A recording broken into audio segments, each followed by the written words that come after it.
we're looking at doing it several ways. And we've tried to address it through the legislative process for years, and it never gets out of committee. So, same way with immigration, we have to go another route. The first thing you have to do is bring attention to it. Exactly. And what you can do, you can register as a poll monitor. And that means you're there to monitor fraud. And you stand there and you watch the process. And when they ask that question, do you have an ID? And if the person says no, you have the authority to challenge that ballot immediately. Now what that will do, do what? Where do you sign up for that job? Either with the Republican or the Democratic Party, because each poll can have two monitors, one Democrat, one Republican. We all need it. And when you challenge that ballot, it will immediately go to a provisional ballot. And when it goes to the provisional ballot, that's when the checks are made to find out if that person really is a registered voter, et cetera, et cetera, et cetera. But as long as people don't understand the process, we can't do anything about it. To bring attention to the processes, we need people that go down, get signed up as fraud monitors, go there and challenge ballot after ballot after ballot. So that the news comes with a camera and says, why are these ballots being challenged? We say, because they do not have an ID. And we can challenge any ballot if they don't have proof of where they live. So there you go. Once we do that, we brought attention to it. The public opinion will no doubt be on the favor of changing some of our election laws. But we have to educate the people before we can make any difference. And let me tell you all, election before last, we had people call, because we've got contacts in all 75 counties, and we had people calling about voter fraud. Well, I thought, what can I do, to help out this process? So I sat down and started calling all the county clerks in all the counties, and I didn't get quite through, but I got enough. And I said, would you be willing to testify before a committee on the abuse that you see in your county? And a lot of them said yes.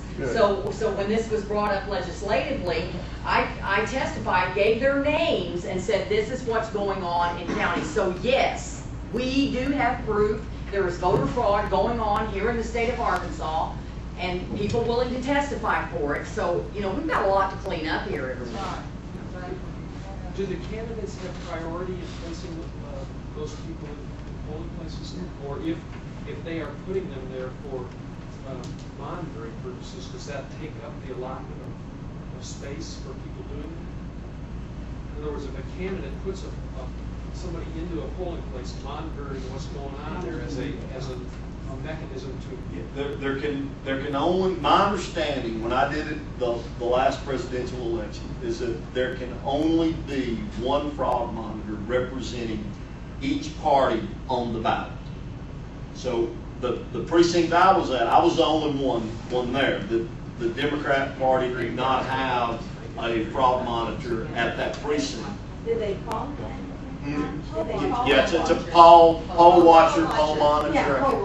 But yeah, you have to fill out a form and they do some background checks. But a candidate has a right. Some candidates do actually do it as a way of managing their campaign. Well, I mean, if I was running for office, I don't want to get somebody there to watch and make it. Do you not have to be a citizen of the United States to vote? Supposed to be. You're supposed to be. You're supposed to be a citizen of the United States to get state and federally funded benefits too. It's not stopping you. Well, I mean, all of this that's going on with the voter registration being in Spanish. That's out. Yeah. If they can't read the English version, they don't need to be voting. That's Period. right. That's right. So what And we all heard Dr. Jorge Brito who's from Cuba, fled Cuba during the Castro regime. He was very clear. He said the problem, and he's a naturalized citizen. He went through the process the right way, and he says that the people that come to this country and go through our immigration process and go through the legal steps. They do it because they love what this country represents.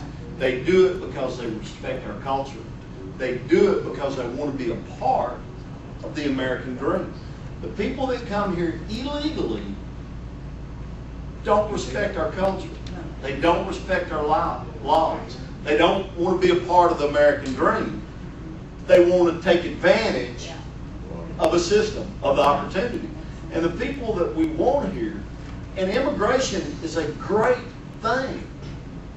None of us would be here if it wasn't for immigration. Legal immigration is a great thing. It's a great process. And it's what this country was built on. But it's the legal process that we have to keep safe. And that's what this whole process is about. It's about educating people on doing it right. Jennifer has got a lot of blank petitions. Still need to gather signatures. We know the Secretary of State is going to kick a lot out. So we need to be gathering. We have one more opportunity to submit petitions to make up for what they kick out. I'm not going to be comfortable if we don't turn in another 10,000 because they'll kick some of what we turn in out as well. More than likely, we'll do some more live remotes with Dave. I really think Dave, the remotes, helped us turn the corner because he got the word out there so well.